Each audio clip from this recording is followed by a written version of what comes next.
What's the deal? What's the deal? What's the deal? Welcome back to the Smoking Bud Network. This is the Wake and Bake Podcast. Yes, I'm your sir. host with the smoke, New Jersey Preem, joined as always by my right hand and co-host, Jay Will. What's the deal, good brother? What's going on, man? Can't call it. What we doing? Shit, I'm chilling. You see, we got some new things going on up and around the podcast and everything. You know what I'm saying? Got a new intro song. Shout out to Bunkman Flow. Appreciate you, guys. I appreciate you. For real. Hopefully we can get bro to throw some bars on that for the Wake and Bake Podcast. You feel me? But we are here this morning. We're a little bit late, but nonetheless, we are here. You feel me? It's Wake and Bake. It's whenever you wake up and you spark that bitch, that's when we here. You feel me? Pretty much. Man, this week has been crazy, bro. How you feeling? Man, I'm feeling good, man. You know, same old same, man. You know, we're getting close to the holidays and all that, man. You know. Right. No doubt. Go down, get to the turkey and all that. Oh man. Only thing I'm ready for when it comes to the holidays is, of course, the traditional Dallas Cowboy turkey game. You know what I'm saying? Lord. Here you go. That's the only thing I'm worried about when it comes towards the holidays. I'm telling you, we're gonna have to add that to the network. I meant to tell you that off. You gotta have we're gonna have you working like every day, bro. You gonna have something, right? Because you need a thing called Cowboys Only, where you can literally air out all your grievances. That's a good idea. That's a good idea. I'm telling you, listen. Y'all know I'm always making new series. You might see the Cowboys Only coming soon and shit. Yeah, I'm telling you, that's what we like in production. You know, like the Cowboys Only. You know, when you get the just kind of air out those grievances. Hell yeah, I like that. That's a good idea. You know what? Since he said that, we're gonna start this podcast off the right way. Right way. Hold on. Before we think about it, right?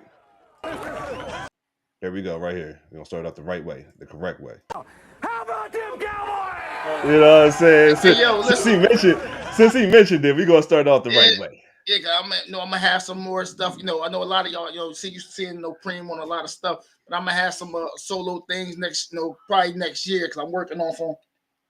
Yeah, his solo cup. That's what you talking about. Yeah, I'm working on some things. Me have so maybe I might even have a Rams Only. No doubt. What y'all call it? The Ramley? Yeah, all that, man. All my Ram. Yeah, we're gonna do that too. But shit, like before we get into this podcast, do all the regular YouTube, Facebook, whatever y'all seeing this on, because this is our first time that we've been on TikTok too. I know y'all know we've been trying to get over TikTok, here, family? over here on TikTok. We over here on Tickety Talk, as the old heads say. You know what I'm saying? Tickety Talk, man. We over here chilling with y'all guys. Make sure y'all comment, like, and subscribe, follow. Yes. You know what I'm saying? Everything. Smoking Buzz Network everywhere. New Jersey Preem everywhere, J Will everywhere. You know what I'm saying? Yeah, for sure. Make sure Let's get into it, brother. Let's get into it, bro. So this past week, man, if anybody's been following us on the channel, y'all know I did a live album reaction to one Wale for Lauren. He put out his 8th studio album this past Friday. Everything is a lot. Everything is a lot, which is an amazing listen. So before I give my thoughts and everything on it, what you think about the album, bro? Man, listen, I really actually enjoyed it, man. You know, I am notorious for things coming out and me giving an opinion on it, than me sometimes having to walk it back. But you know what? But that's because you take the time, and that I got the time to kind of sit with it for a minute. I enjoyed it a lot, man. I actually think it's actually a really dope project. The thing, so we have to kind of speak on this too, right? Wale's had more hits than misses on projects. The guy does incredible with singles. I mean, probably even more than that. Like, he never really misses with singles. That's fact. If you know what I mean. So, but yeah, that's typical. In that case, it's just kind of typical Wale, right? Kind of going to put out a project. The project as a whole is going to be really dope, and it's going to kind of fall on deaf ears a little bit, right? Because we you and me have talked about before, so. But this one y'all probably shouldn't really miss. It's really dope, actually. What you think? Well, one thing that I'm noticing and I'm loving is the reaction to it. You know what I'm saying? People are acknowledging that Wale, for one, always been this nice, and for two, has still been very, really consistent. You know what I'm saying? Like, this is his 8th studio album, and he was able to go out there and give us something, you know what I'm saying, this good. And you know what I'm saying? For us, like, I'm a real Wale fan. Every time I say that, I gotta bring out the album and shit, right? So I'm a real Wale fan. You know what I'm saying? This is one of my favorite albums. This is the Wild That's Crazy album and shit. Yep. But when it comes to him putting out his music, he didn't really get a lot of great feedback from everybody. I feel like this album, people are looking at Wale like, hey yo, like not only that he's reminding us who he is, but for a lot of people like Kais and that didn't know because they're young, quote unquote. You know what I'm saying? Didn't know who Wale was. They didn't know who Wale was. He's giving y'all an introduction to who he is. It's a very vulnerable project that he put out, and it's still good. Like he wrote these songs really good. Real quick sidebar, yo, how old is Kai, yo? Because my thing is Kai don't be like sometimes I don't be knowing like how old is he? He gotta be in his early to mid 20s. You know, maybe that's what it is. I be thinking like sometimes people a little younger they be like, I have no idea who these people is. Like, well, how old are you? Like, you know what I mean? Like, I just be curious. So it's gotta make it make sense. But I mean, but either here or there. But I think that he reintroduced himself to the, you know what I'm saying, a younger generation, and he reminded a lot of the people that listened to him before of how really nice he is. And I think, like I said, I think this is one of his most vulnerable. Wale always been a real vulnerable artist anyway. He's going to give you a lot of introspective songs. You know what I'm saying? But this one, I felt like he was really vulnerable. You know what I'm saying? I think he was really like expressing not only his problems relationship wise, which he's always given us before, but he's given us a lot of insight into his mental process of dealing with the industry and being famous and shit like that. And like I said, Wale has always done that. I just feel like this project was a little bit more vulnerable than the most. Well, this is his first project in the last 4 years, so that's maybe why it feels like that. I think is it 4 years? For Lauren 2 came out 4 years ago. Yeah, I think it was like 2021. I think. Right? Damn. I'm pretty something like that. Yeah, it probably was. But you know what? It's funny though about what makes you think about like what certain people are important to the kind of like the ecosystem of hip hop. You know what I mean? Like we know who the main people are. I know the Drakes, the Kendricks, the Coles. You know, this is how these guys are establish their place. But there's other guys as well. There's the Wale's. There's the Big Showings. Right. Unpopular opinion. There's the Meek Mills of the way. No, like certain people.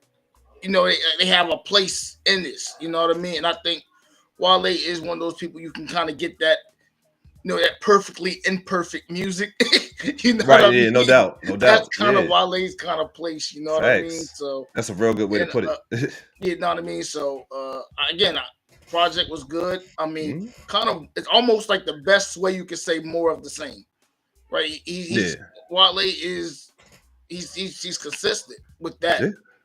Even though that a lot of that man, from what he put in his music, a lot of that man life is a conundrum. You know what I mean?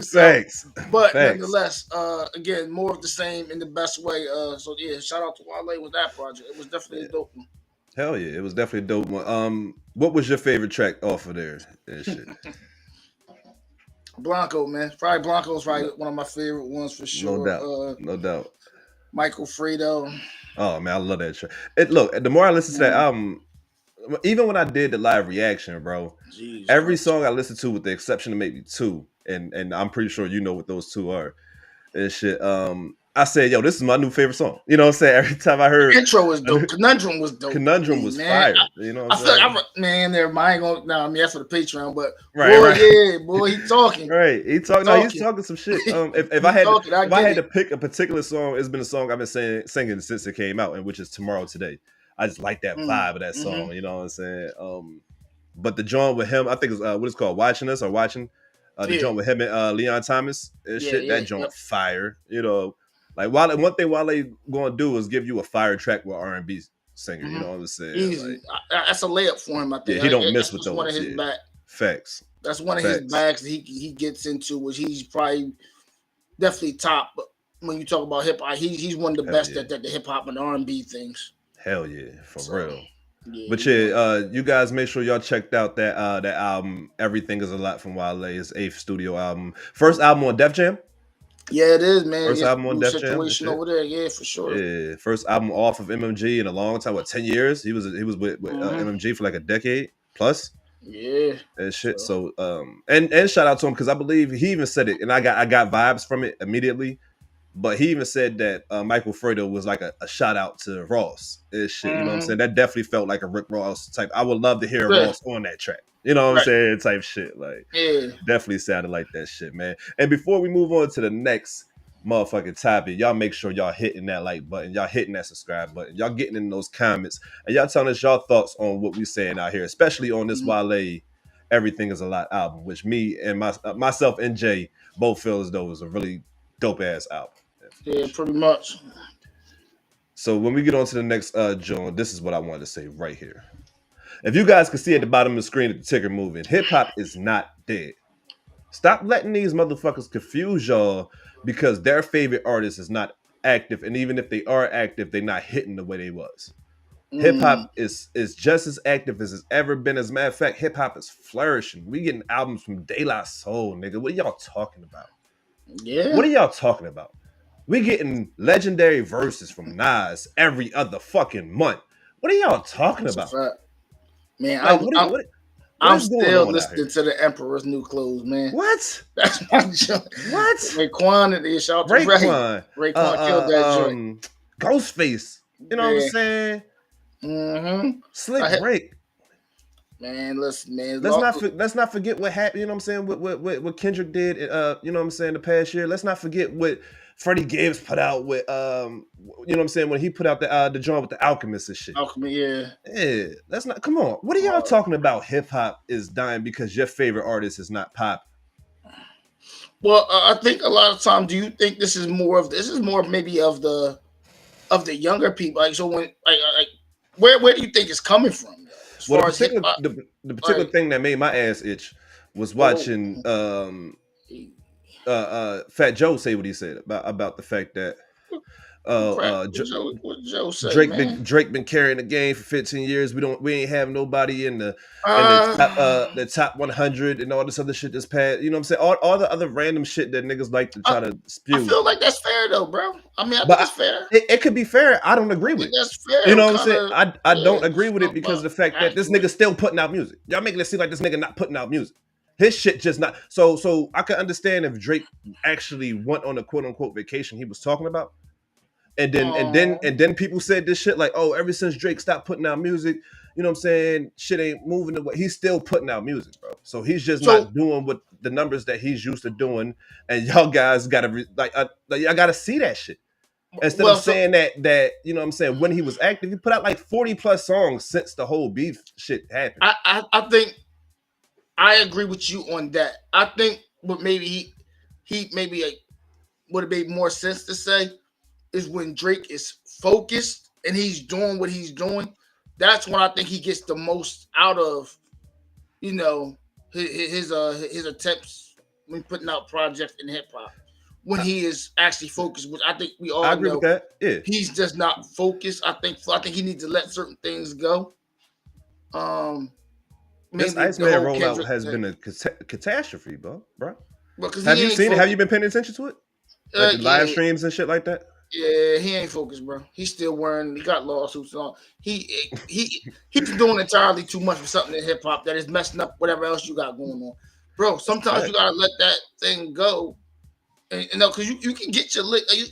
Listen, you lost the battle. I mean, you lost the battle, but you didn't lose the war, my man. Like you still, you know, you can still salvage something here, and I think that's where now he's losing. He's going to start to lose both.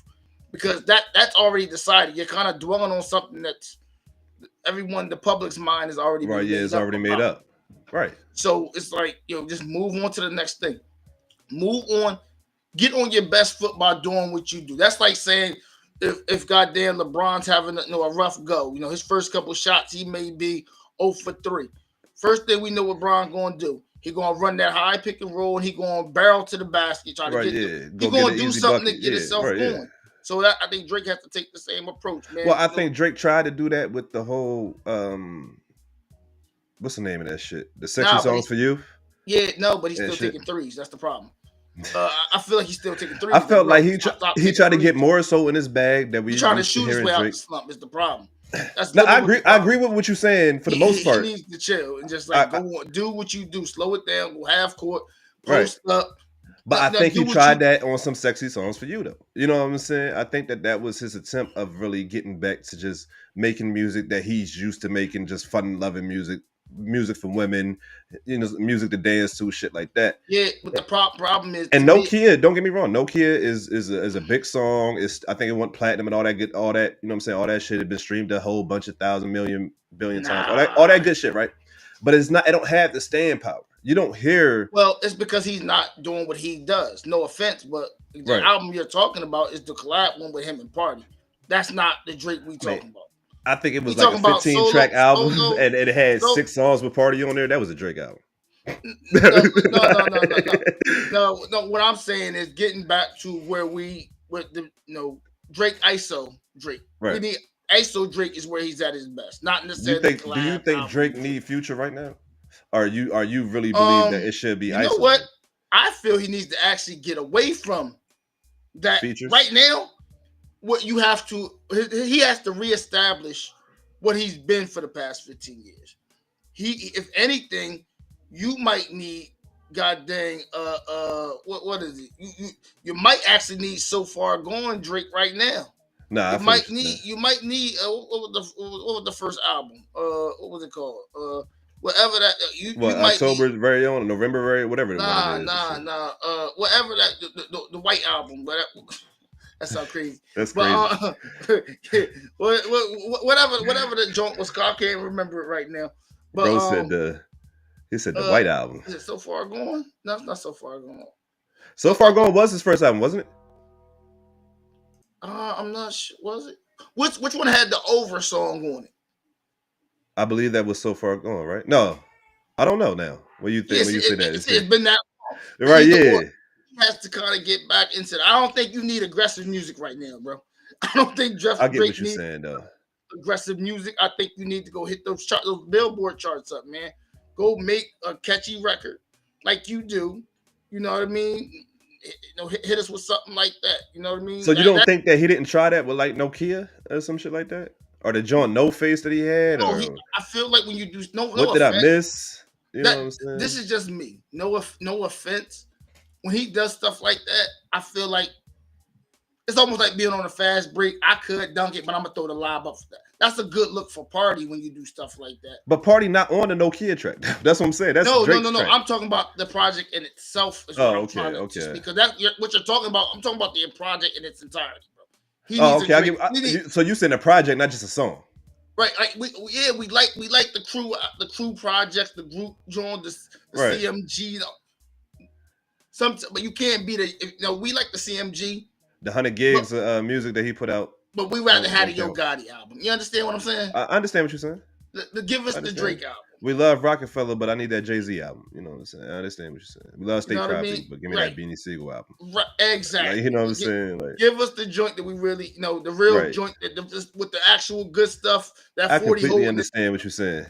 So, but I think that he's been attempting that.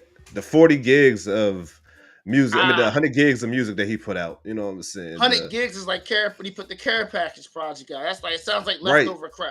Right. He needs to go hold up, because the point I'm making is with the whole Iceman rollout, you know what I'm saying? The tracks that he's giving us from the Iceman, is like really typical Drake shit. It's not nothing that I feel like he's doing anything that's different. What did I miss? Sound like a Drake song in any era.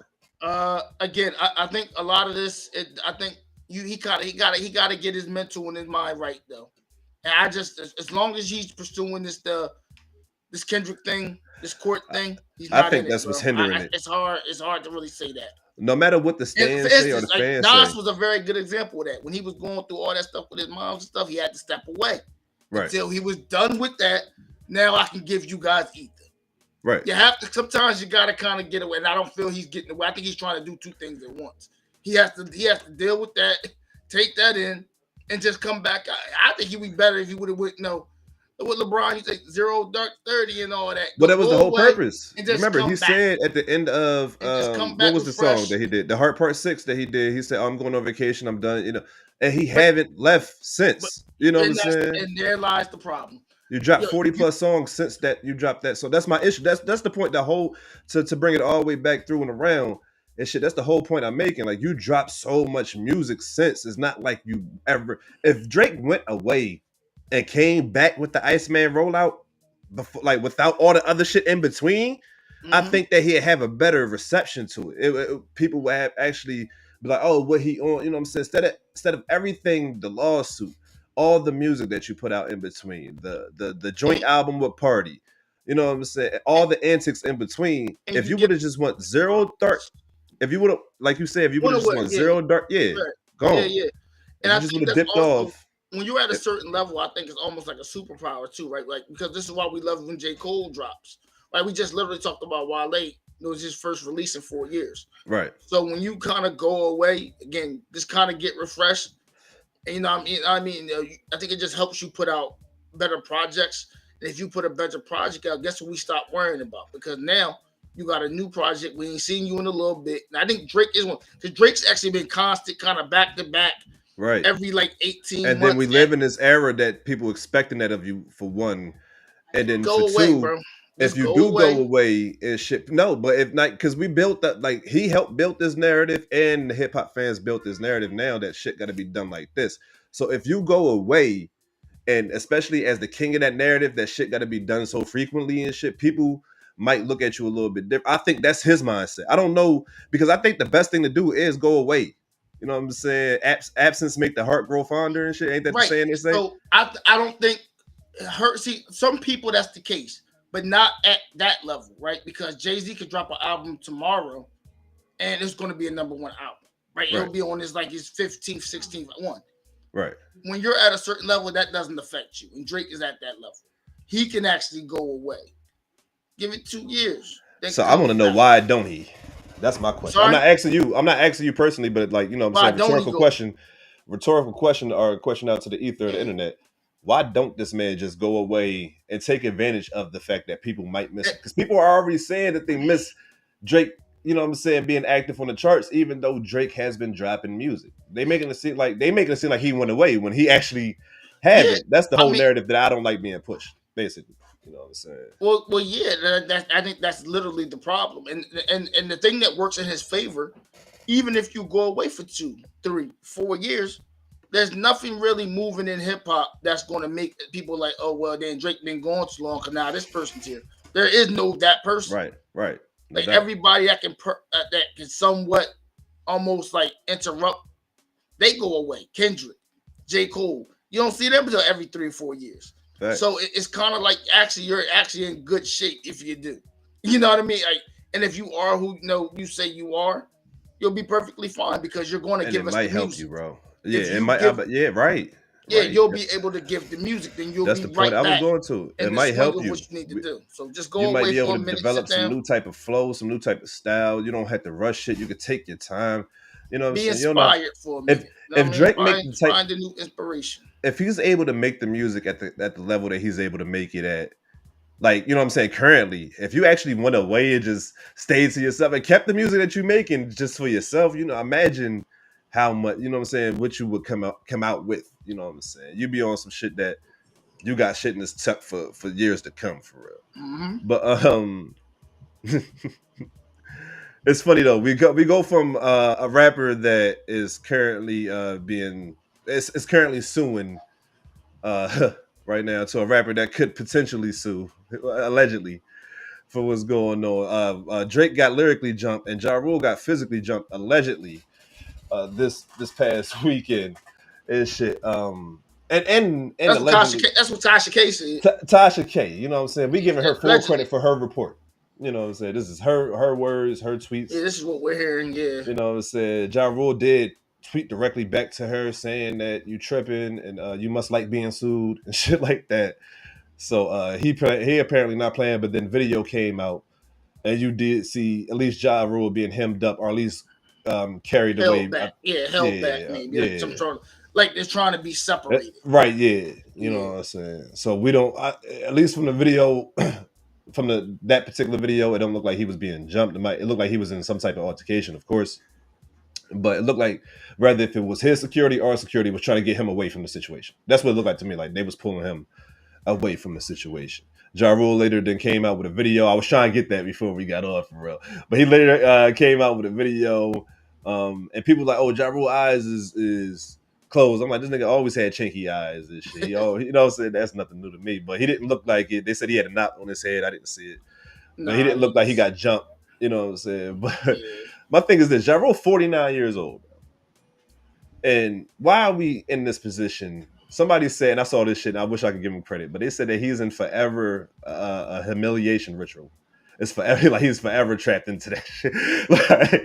like every 4 or 5 years, Ja Rule is going to do some weird shit to be in the news and shit. Like the whole thing about the Fire Fest joint and all that stuff. People start, whenever you be in the news for some fuck shit, people going to bring up your entire past. You know what I'm saying? But what you think about that situation? I think that, and then they brought Max B into it. Max B like, yo, leave me and my people the fuck out of this. I ain't got shit to do with this, So, what do you think about that situation and Tasha K in particular, her beef with these celebrities and shit? She's ruffling feathers, right? Think about it. Oh yeah. If it's not Tasha K, it would have been Wendy Williams. So because there's no Wendy Williams, somebody got to do it. Somebody got to step in. Somebody got to be the bad guy. Yeah, the bad woman. Yeah. And that's what Tasha K's been doing. See, I don't watch none of her content to even know what she about. I just only see her in the news when it pops up on like timelines and shit like that. So I really don't even know what shit. I know she got sued by Cardi B and she lost. I know that shit. You know what I'm saying? Right. Yeah, it's kind of the same thing. It's like the gossip. It's like a gossip blog, Right. Just talking about all the bullshit. Yeah, pretty much. I guess from what I've heard. Like a lot of times when it comes up, it's because she's saying something about somebody, exposing something, or having a sit down or interview with somebody trying to expose something or somebody. Right. That's kind of what I've seen from her content.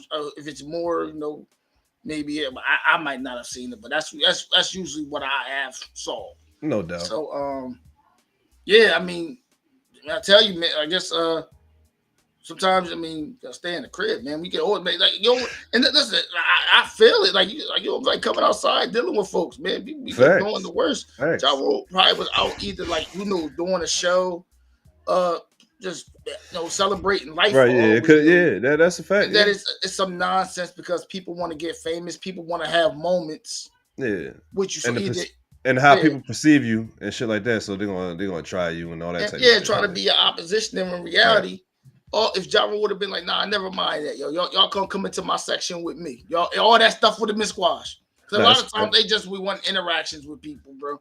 They want to, you know what I mean? Yes. Somebody's trying to find a way to be just as famous as you are. And that's what it is, in my opinion, for real. But honestly, like to even be on this Ja Rule subject, he was on 7 p.m. in Brooklyn, bro. Oh, yeah. Shout out to Mello and those boys over there, for real. And they was having a conversation about him and 50 Cent, right? Oh yeah. And one of the main things that I like that he said in that conversation that I wanted to talk about with you was he said that in retrospect, I guess, you know what I'm saying, hindsight is 2020. He felt like through it all, he has the better catalog out of him and 50 Cent. He feel like he makes the better music out of him and 50 Cent. And he feel like his music ages better than 50 Cent music ages. What do you think about that?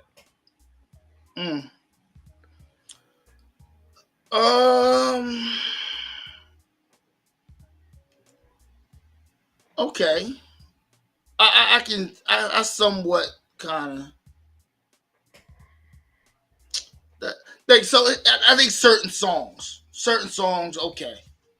Yeah, certain songs, I can see that because we're not going to listen. What we're not going to act like Ja Rule wasn't who he was. Okay, 17 number one hits. Yeah, we're not going to do that. We're not going to do that to Ja.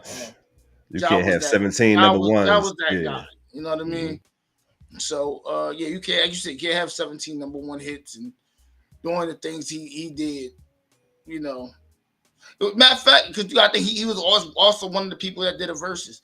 And if that it didn't show you anything else, everybody couldn't do it. Everybody don't got 20. Everybody don't have that. Exactly, bro. People don't understand that. Yeah, everybody can't do that. They might have 20 songs that you like, but do they have 20 songs that hit? legitimate hits like back to Right. back. Nah, like listen, if Ja Rule was to come to the tri-state and he was at one of those arenas, that's a good show Hell yeah. because he Hell gonna yeah. have some records. He gonna play some Hell yeah. hits.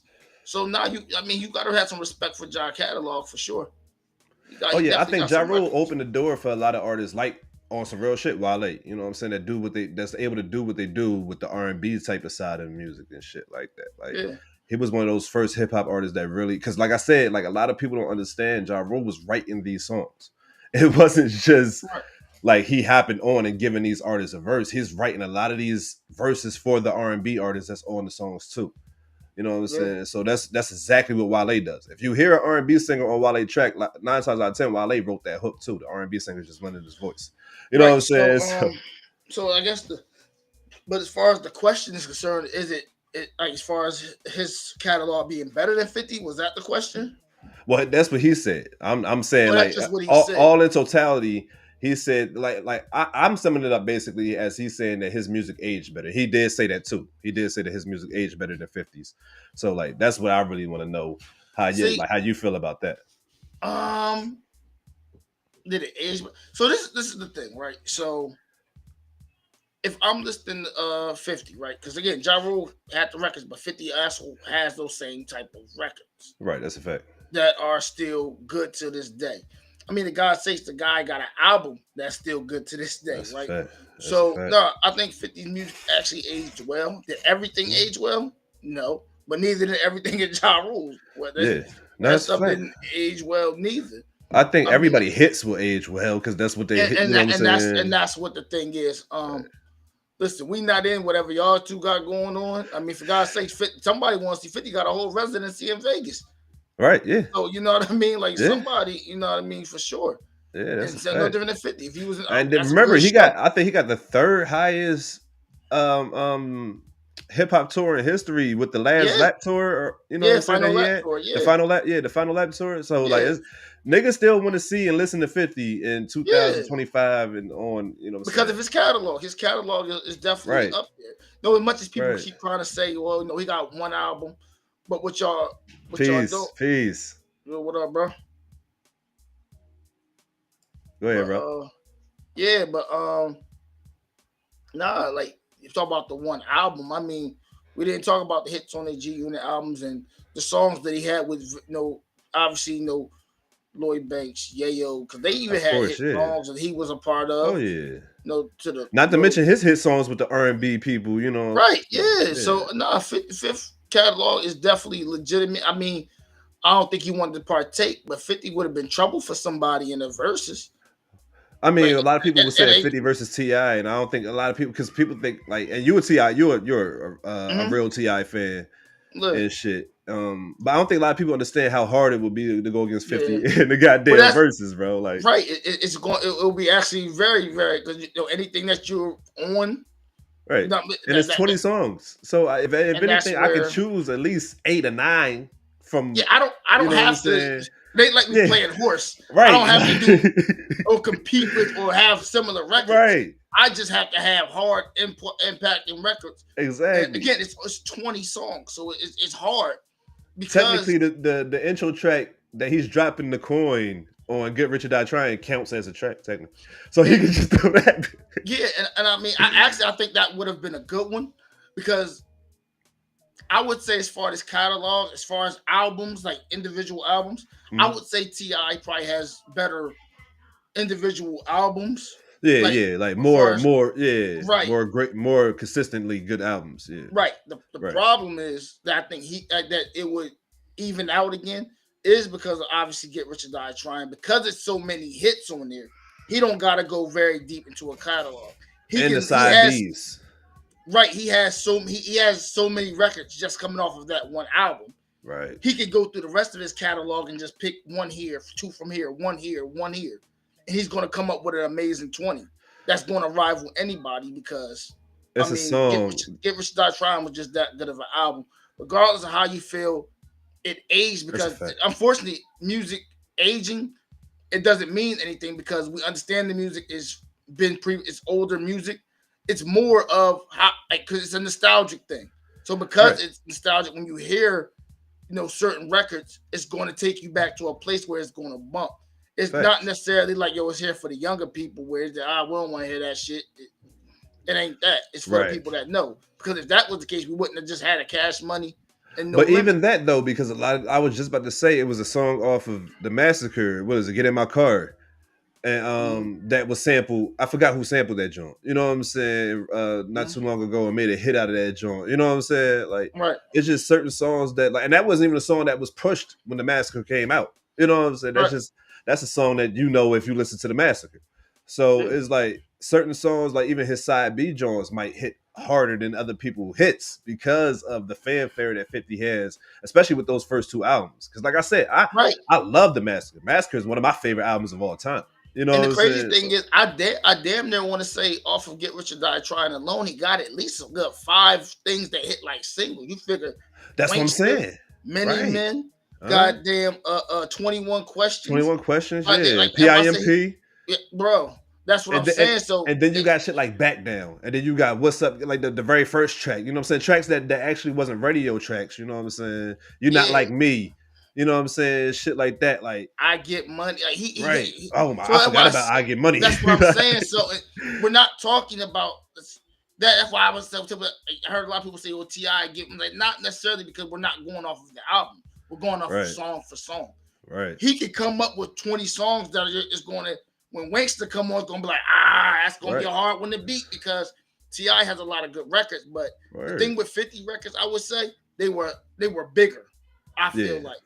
So unless you have, and he can go off of one album, and he may take 5 off of, let's say, Get Rich or Die Trying. Right. You're going to, 9 times out of 10, you're going to have to take some of your 5 best records to compete with those. Yeah, throughout your history. Yeah, just throughout the first songs. Yeah, because I don't know. Again, just saying, like, you put out whatever record you got. I like Top Back. You throw Top Back out, but then you throw Many Men on. It's like it's hard to go against. And we ain't even talking about the G Unit shit.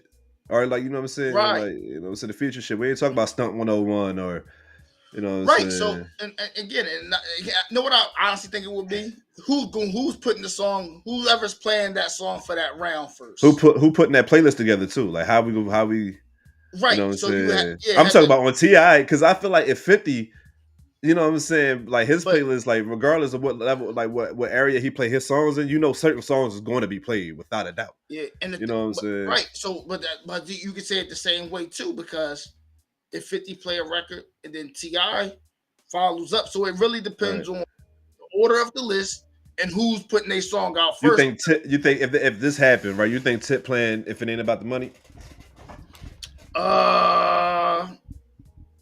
Honestly, if we're going off his whole catalog, he may not, because if I'm going against 50, like, it's very 50's tricky, because your first thing you're thinking, he only got one album, but it's like he's going to take like 5 album songs off of one album. Right. Now, T.I. has maybe a better discography, but he can go 2 here, 3 here, 4. So T.I. going 24 is like, you know what I mean? What you know about that, like, you know what I mean? I'm just doing let's get away. It's like, it's so many songs. So that's a fact. You know what I mean? So that actually would have been a really actually good versus, because I think so also. That would have been a good one, actually. We never going to get. Hell no. Yeah, we ain't getting that. But that would have been actually a really good one, though. Nah, that's a fact. Yeah. But you look like to move on to our next subject, though, because I was only using Ja Rule got jumped really as a segue to talk about what I really wanted to talk about, which is Jake Paul versus Anthony Joshua. That actually is substituting for Jake Paul versus the slightly smaller Javante Tank Davis and shit. Funny thing for this is, I was looking at the rules for this, and the main thing that I took away was Jake Paul said that, well, Jake Paul team or his promotion, whatever, says that Anthony Joshua can't come into this fight weighing more than 245. He's a heavyweight, though. Right. And I find that really weird, because I'm pretty sure Jake had 100 pounds at least on tape. You know what I'm saying? But my thing is, I don't honestly. now that you say it, I know we talked about it in the our production joint, but honestly, it really wouldn't even matter, right? Because if I'm not mistaken, I might be wrong, Right. but Anthony Joshua usually fights at somewhere around like 230, 235 ish, Okay. if I'm not mistaken.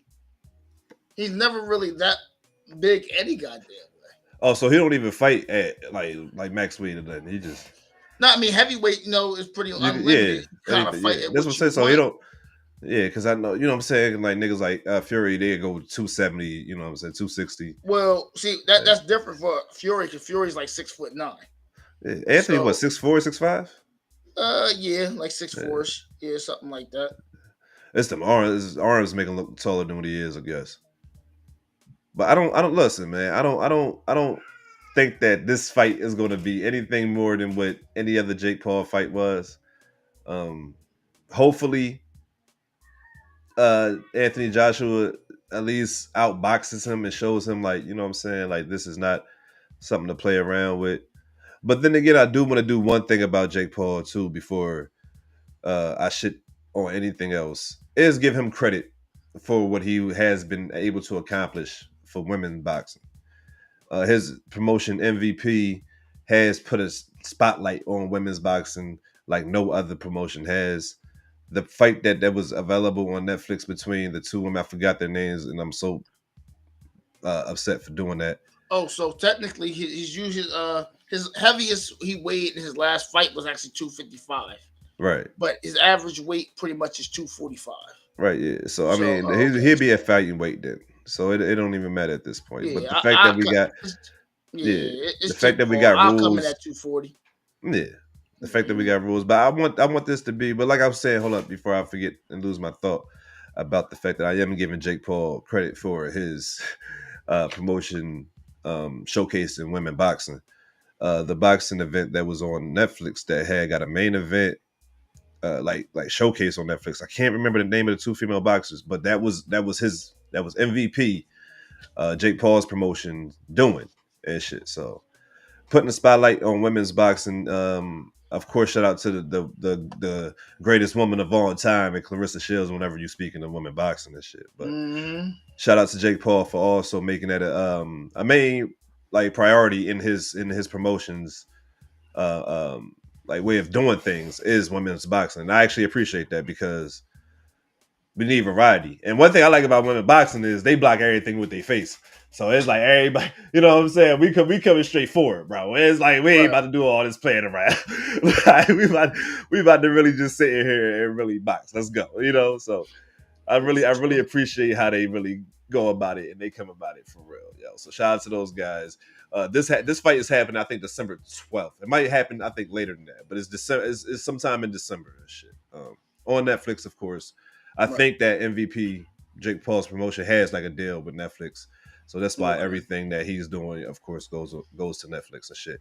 Um, uh, uh, uh Woodley, what is his name? I can't remember his first name, but of course he was MMA boxer. He was a man that fought Jake Paul before. He's actually fighting Anderson Silva on the undercard of that. What was it Tyron Woodley or something like Tyron that? Woodley. There you go. Yeah. There we go. He's fighting Anderson Silva on the undercard of that event that just came out recently. Also, and in a boxing match, Anderson Silva has been boxing a lot lately, more ever since he's retired from the MMA and shit.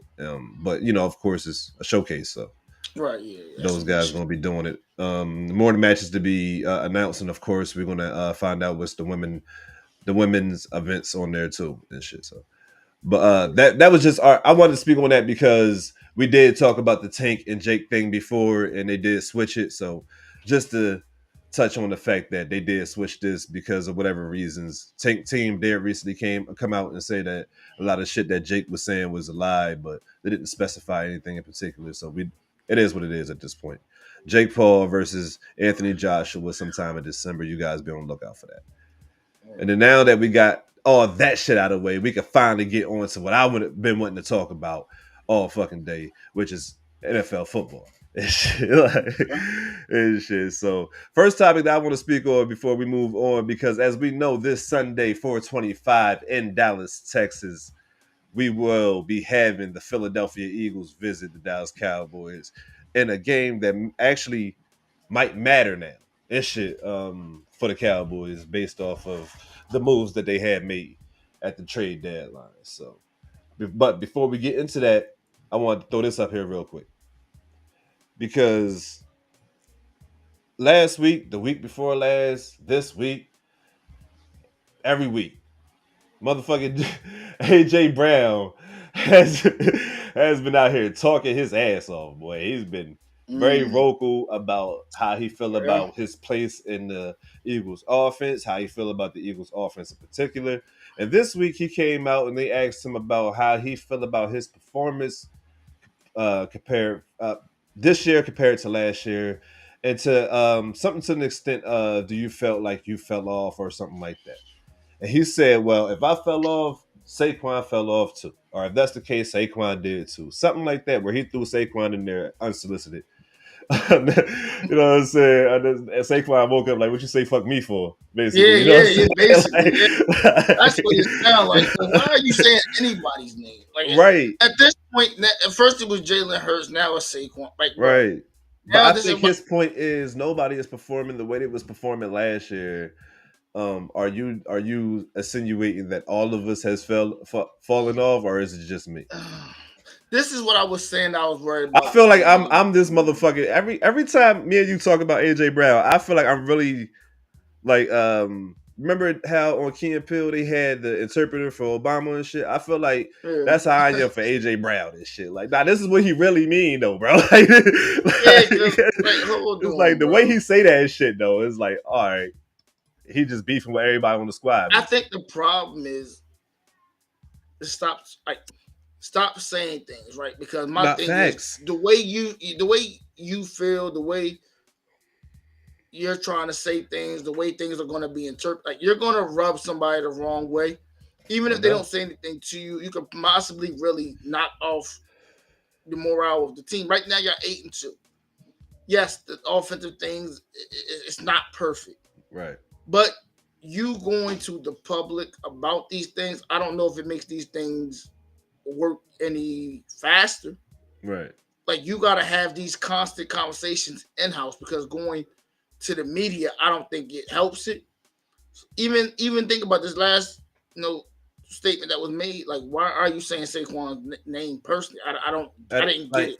Right. Like, I got it, what you can say. I said it because of this, but you didn't have to say that. And I said, see, this is where you're becoming disruptive to the team. It's like, stop doing that, because first you're calling out Jalen Hurts, you're calling out Kevin Petrulla, whatever the offensive coordinator is. Now you're saying Saquon's name. It's like, bro, like, stop saying people's names. Nah, I feel you. I feel you though. Like, and that's what I'm saying. Like, he can't stop talking, and you said it perfectly. Just stop saying things. Just stop. Yeah, at this point, bro. Like, at this point, if the media come to you, can affect change. And right. None of the people in media can affect change. Exactly. So if you have to go, 2:00 in the morning, I'm calling Coach Kev. Hey, man, get that mess right. Talk to them directly, bro. Stop talking to the media, because, I mean, granted, like, the locker room, they can feel like, you know what, we tune it out, we don't care. It's only but so much, bro. Like, every 2 minutes, every week we play a game, we gotta worry about when they go over to your goddamn locker. Right.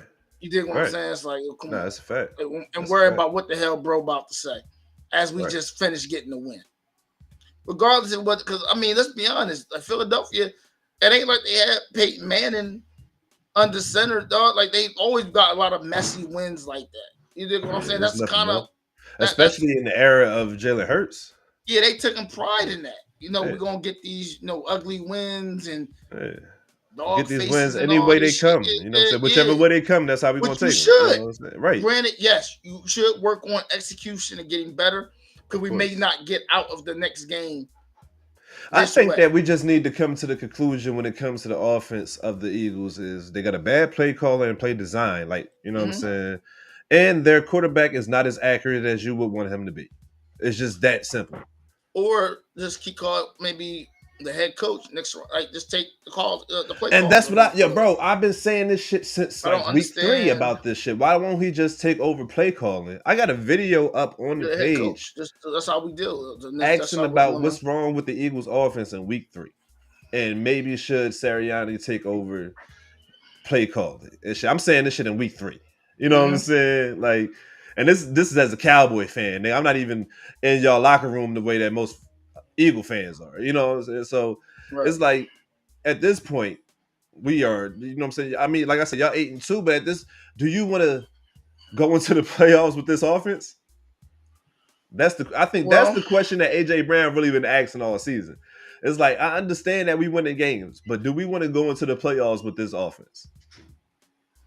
I would guess the answer would be no, but I also want to go in with how the locker room feels. I don't think you should go into the playoffs with that neither. True, I could dig that. So, what I'm saying is, talk to the people who can cause actual change. No doubt. Now, most people are going to say, "Well, he's already doing that." I said, "Well, this doesn't help anything." No, so maybe he should continue to do it. Right. Let's keep talking to the people. Let's try to come up with different ideas with the people, because I don't understand. It's not like, because guess what? At some point, it's like, either you're going to win or you're going to lose. That's just how it's going. Because my thing is, so when we win, and it's like, okay, Saquon had 180 yards, 3 touchdowns. Right, and we win by 3 touchdowns. And we blow them out. Are you going to be okay? Are you straight with that? Or is it the fact that you want us to feed you the ball? Right. Because now it starts to go into dangerous territory, because we start feeding you the ball and we lose a fucking game. You can't get in front of that camera and say all this shit. That's a fact. Because now you're fucking with our game plan. Everybody in the media is seeing the dirty laundry, including the team you're about to go play. So now they know, hey, roll covers towards him. Because what's going to happen is it's going to fuck him up. He's going to want, he going to start getting mad at the getting team all frustrated. You see what I'm saying? Doing dumb, unnecessary shit on the field, causing personal foul penalties, shit like that. Don't give the other team ammunition, brother. Keep that in house, because now when they see it's y'all having issues in the crib, they're gonna try to stir it up. So roll the cover, rough him up, making it harder for him to pass. I think AJ Brown is regretting not being traded at the deadline. I think that he initially throughout this season. No, listen to me. I'm not saying not talking about like him winning or nothing like that. But I think that he, by the time the trade deadline came, I think he actually wanted to be traded, and I think he was convinced to stay in Philly because of the fact that Philly is a great franchise and they winning this shit like that. But I think that he's regretting not leaving because nothing has changed in the offense or the way that the quarterback has been performing. But check this out. With him in particular. So this is where the problem comes in. He goes somewhere. He gets the ball more. Let's just say he said, no, we're going to trade you to Cleveland. Right. You may get all the balls thrown your direction, the yards, all that touchdowns. But if you're still losing games, my man, you're going to have a problem playing in Cleveland. So what you're basically saying, like I was trying to tell you, he want the ball. It's what all this is over him wanting the ball. That's what I'm starting to feel. Word. Because we're 8-2. So for you to be a receiver and demand a trade from an 8-2 team, this has nothing to do with. I understand what he's saying. I agree with you. But my thing is, that's what I was trying to say. Is he just using that as an excuse or a vehicle to pretty much say that I want the goddamn ball? That's why I kept saying. I said, all right, if we win by a blowout, but because of somebody else and not you, are you okay now? Because now we're starting to win the games by larger margins. But if you're going to be, so now to me, you're the problem, and now you have to go because we can try to go 8-2 without your protection. No doubt, no doubt. Now we may have to tweak a couple things because now we have to get some of that off of Devontae Smith. We got to get another receiver, but we got to get up off of you because you don't appreciate being here. Like you don't forgot what it was like to be a Titan. No, I get what you're saying. Yeah, that's why I said if we trade you to Cleveland, you gonna get you're gonna go for 1,400 yards, but you probably only gonna have 4 wins. Right. So it's like, yo, sometimes life you can't have everything, bro. I agree with you. Can't have everything, man. I agree with you. Unfortunately, this is the team you're at, and it's a winning team. You gotta learn to be a team guy. You gotta learn to win. Sacrifice for the team. Everybody talks about sacrificing to the team until it's really time to make a sacrifice for the team. Right, Now all yeah. that shit sound good. No play 60 and all that. Like, Now you know you what I mean? All sound that like my NFL boy shit. Yeah. off of Remember the Titans team. What team? Right. Yeah.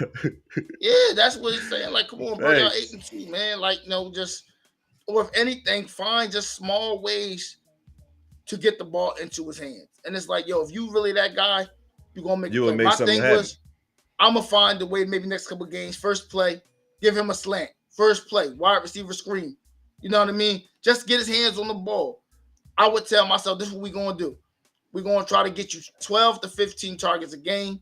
We'll try to break it into quarters, and then we'll try to make the first 2 to 3 catches something simple, slant plays, Right. goddamn wide receiver screens, just to get your hands on the ball where you can affect the game. But you really got to be that dude, because once I get that wide receiver screen, break something.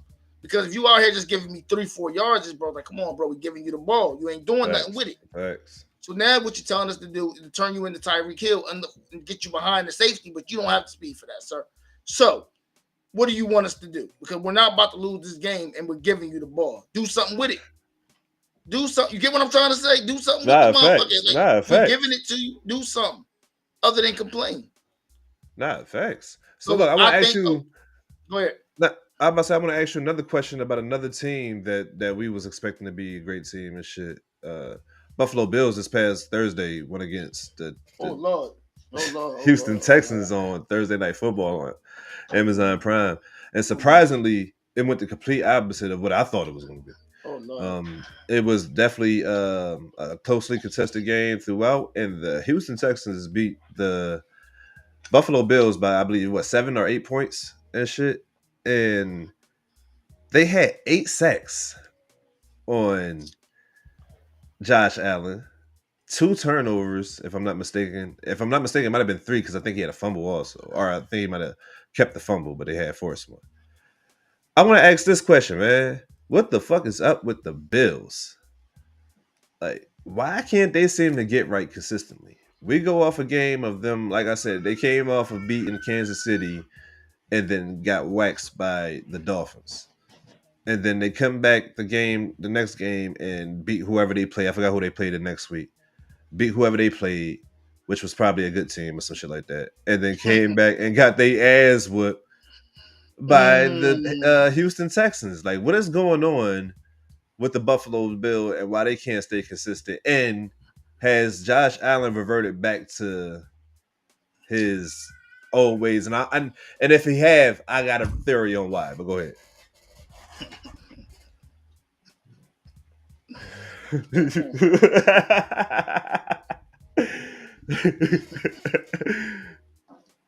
Little parched till the if I say what I was. Right, no doubt. Is this your quarterback king? Is he the one? I don't know. I don't know, bro. I don't know. No. Go ahead, talk your shit. So this the you thing. Said, is this your quarterback king? Is this this the guy y'all keep talking about? Him? What? That ain't it. He ain't it, man. Listen, Josh Allen is a good quarterback, bro. But first off, hey McDermott, bring Keon Coleman back, player, because he learned absolutely nothing. I feel what you're trying to do, Coach. I'm really trying to reel him in. The problem when you're trying to reel these guys in, we can do it without you. You know what? We'll never know now because you lost when you didn't put him in. Well, no, he wasn't in last game either, right? Yeah, you won that, but then you did it then you tried to spin the block and show your ass, and now you lost. Yeah, true. So now it's kind of like he ain't gonna say it. I say it for him. They can't do it without me. They got lucky last week. So look, you gonna do it a third time? You gonna try it again? Because I don't think that is stupid. Yeah, exactly. You know, but now Josh Allen is cool. I think they should have did something with protection. Right. And not for nothing. Let me say this: the Texans, like these guys are starting to blossom. Right. All those guys they're top 5 defense. Will Anderson, goddamn Danielle Hunter, like all those guys on that front, they are getting after people. Bro. Oh yeah, they're getting busy. They look like a bum looking for a sandwich. Listen, man, Facts. they getting out. They felt like Josh Allen had the whole joint, buffalo wings, or they was on his ass. No 8 bullshit. sacks, it wasn't even nothing you can do. When a motherfucker gets you 8 times and you threw 2 picks, bro, listen, like they did right with the tape, bro. They broke that thing all the way down. It was nothing you could have done. Nothing, right? But I mean, Jesus, Josh, like you supposed to be the guy. They talking about MVP. And this is why I keep saying. I mean, you know where I'm going with it. I just turned down the street. You know where I'm going with this. Go ahead, talk your shit. We know who the MVP is. That's why I said I don't understand all this Drake May doing good. Josh Allen. It's Matthew Stafford, people from the Rams. My team. I'm biased, but he ain't looked like that all season. Barely last season, like 8 sacks and 2. What the heck? How you do that? So this was Josh Allen's stats for this game: 24-34, 253, 0 touchdowns, 2 interceptions, sacked 8 times. His quarterback rating was 67.4. Nah, but in all seriousness, that was more credit to, and I'm joking about the Keon Coleman thing too. That more of that credit just goes to a great executed plan by that defense. You know what I mean? A lot of it goes to that, but some of it goes to 8 sacks tells you that man holding everything. that ball too. Thinking He because he's the ball because that defense Josh had him Allen's. down No, pat. he's holding that ball. It's one play that he looked like he got injured on. He's holding that when I think it was Will Anderson chased him down. He's holding that joint. And I don't know if I want to run or not. And it's like you can't do that when you getting pressured like this. So by that time in the game, you should have known I gotta get this ball out of my hand. Somebody is going to be on their way by this time. You had a great running game this game. 17 rushes for 116 yards and a tutty from James Cook. Josh Allen gave you 5 rushes for 20 yards. The defense didn't play too bad. Like, I mean, it was 23 to 19, and you gave them 2 short fields. One of the interceptions was tipped. So I guess I give you a pass on that. But when it comes to Josh Allen play in this particular game, I think that he deserves a lot more blame than just the O-line being bad. Because the O-line held up on certain plays and you didn't make shit happen, or you missed players, or you know what I'm saying, you throwing at somebody's feet and shit like that. You heard footsteps. It looked like you heard footsteps early and you just was you couldn't settle down like the rest of the game. That's what it seemed like. It couldn't just settle. And that definitely is credit to the front 7 of the Houston Texans and their scheme and plan coming in. But I feel like you got to, if you the MVP, you know what I'm saying, you got to be the guy that, you know, goddamn set the tone basically. And I think that the defense set the tone early in the game and he just followed suit. He let them do whatever. They chose to do. People gotta understand, man. Utilize them screen plays, man. Maybe the way they was playing, maybe not a wide receiver screen, maybe more of a running back screen. More of a running back screen, yeah. Yeah. Or something short. Yeah. Right, because when they getting after you like that, you gotta find a way to get them up off you, man. You gotta let them in. Back them up. Yeah, let them. Let me throw it out here because what's going to end up happening is they're going to realize I got to stop and go chase this guy down. So, to me, you get that blitz off you. You got to get them off. You can't keep dropping back and trying to push it downfield the way those guys was coming after you because first off, they was coming fast and them boys on the back end held up because they held up really good. I forgot my man's name, Lassiter. The safety, I guess he was. Boy, he was on it. And no, them boys, them Houston boys get busy out there for real. It reminded me almost of a couple of them possessions in the Seahawks-Rams game. Like, we're going to get the pressure and we sitting on it. We know what you're going to do. You got to get it out quicker now because of the fact that we're getting that pressure. But instead of you guys throwing out to these screens, you guys are getting pressure and you're getting rid of the ball, but you're not reading what's going on. No, yeah, not exactly. Reading where the safety these guys are just sitting. You're just feeling the pressure. And you like somebody's supposed to be at this spot, so I'm gonna throw it at this spot. Yeah, don't do it all day. You know what I mean? You got sacked 8 times. You should have got the message on the first 4. No bullshit. They gonna keep coming because they keep succeeding. So once I got 4 sacks, bro, you think they're not gonna keep sending that pressure? They absolutely are. You know what I Facts. mean? And the thing is, they was getting pressure with like they front. It wasn't even no extra exotic blitzes. They were just getting after you. Yeah, no So bullshit. No bullshit. I mean, ain't But too much more to say, man. but shout out to Davis Mills and the Texas offense for being able to just do Yeah, enough. You know he what I'm managed. saying? He When you got definitely a defense like that. he managed the Um, game well. I think it's pretty much excuse me. It's pretty much sold up. I think New England takes that division. You can pretty much crown them the champs of the AFC East. I think it's oh so. yeah, hell Yeah, yeah, it's pretty much hell because yeah. I they know got they to got run. one more game against Buffalo's later on this year. That ain't It gonna should, but I matter. don't think That ain't that gonna matter. even. Yeah, I don't even think that Buffalo has not matters. That been. I shit. mean, they're a good. They're a good team, but not Right. impressive enough to run the table and challenge. Like because I the agree with Patriots you. would have to have a meltdown to Right. kind of put you guys back in contention. And the way they're playing, I think they're going to finish out that way. What are they? 9-1, No, 8-2, 92. 92. 9-2, 9-2. Yeah, Yeah, that they're not turning back yeah, around. They own no doubt. their path. So No doubt. um, So you want to get into our picks of the week since let's do this it. game already done came and went and Let's shit. do it. Y'all, as before we get into our picks of the week, y'all make sure y'all do what that say right there. Comment, like, and subscribe down below. We appreciate everybody Please. chilling with us. This is the Wake and Bake Podcast. We're gonna get into our picks of the week and shit. So we are, Hey man, that game. real Go quick, ahead. yo, listen. We might need a little help, man. You think we can ask some of the viewers, can they put together, I'm sure you guys been watching for a while now. Hey, can somebody give us a Blazing 5 for next week episode? Can we take suggestions for them though? I think we Hell should yeah. get some suggestions Hell yeah. We for a definitely get some. Blazing 5 Hell next yeah. week. I put out there. I put that question out there on the YouTube page, on the Facebook Yeah, page, man. on the Tickety Talk, everywhere. We're gonna ask that question out there, and you guys just put your Blazer fives in the comment, and we'll pick from the best ones. Hell, we might pick from the best couple of ones for the weeks to come. You feel me? So Yeah, like you said, who knows, man? We might even get y'all up there to have an episode with us too. You know what I mean? So hell yeah, hell yeah.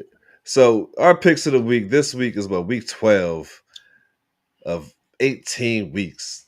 We're gonna start off with an AFC matchup with the Indianapolis Colts going to Arrowhead to face the Kansas City Chiefs. Who do you got in that matchup? was it Kansas City Chiefs and who? The Indianapolis Colts. Man, bro, I never thought I'd say this shit. Hey, Oh, I'm going with Andy. oh, The Chiefs ain't making the playoffs, bro. I'm sorry. They're oh. not good enough to run the table. So I told you that early in the season. You said you really going to Yeah. doubt the Chiefs, and I said I'm going to doubt the Chiefs. Yeah, now I doubt them too. So yeah, again, I thought I jump out there sometime, but after I evaluate it, like, oh no, they ain't gonna get it. No doubt, no doubt. I mean, So bro said he going with the Colts. I Yeah, I'm can't going with believe he said it's over with. because the best player on the listen, man, just off the fair fact, the best player on the field is going to be on Indy side. Joshua Taylor is running rampant out here, and I just don't see them having an answer for him. I mean, y'all lost too many games. I feel like at this point to play a team like Indy, and it's like, well, we y'all can handle that. I don't think y'all can. Nah, I feel You know what I mean? Like, I feel you. I just don't think y'all can actually. That's a good team on that side, and I ain't best player in that game. Usually, we're saying Patrick Mahomes is the best player, but in this is a game that Patrick Mahomes is not the best player. No doubt, no doubt. I agree with you. With that all being said, I'm going with the Huh? I said with all that being said, I'm going with the Chiefs. I Going with the just Chiefs? yeah, I think that Okay. this is one of those games that the Chiefs just tend to remind people that we big dogs sometimes. Even if we don't go to the playoffs or make noise in the playoffs this year, we still could beat some of the best teams in the league. We still big dogs sometimes. I think that this is just gonna be one of those games. And then everybody gonna be doubting the Colts and be like, oh, are they for real? It's gonna come into that type of thing. For real. Like, so I think the Chiefs might steal this game. Especially because it's an Arrowhead. And it's gonna be a good one because you know who coming back? Who? Tre'Davion Ward. Oh no, I didn't know. Corner. Okay, yeah. Who was also a former Chief. Right, yeah. So I didn't know that he was coming back. So Him and you got Sauce on the other side. yeah. I don't know, brother. You know what I like about them in a game like this? The reason we're seeing the success from Indianapolis, to me, it's not necessarily about the guys like Jonathan Taylor, who's playing amazing. Right. It's those blue collar guys who we're not talking about, who are coming to work and doing their jobs. No doubt. And I just feel like they have more of those guys on their side, which is going to help the star players thrive. And that's kind of why that's another reason. I'm not mad at you at all. I know probably even more than the reason I initially gave. I think they're going to make it really difficult for the Chiefs because I just obviously, I mean, what's the Chiefs? They 5-5? I believe so. Y'all just 500, so it's really like I believe the chances so. of y'all winning is just as good as the chances of you guys losing. And I mean, that it's going to be a rough game because you guys are just not clicking. So yeah, I agree with you.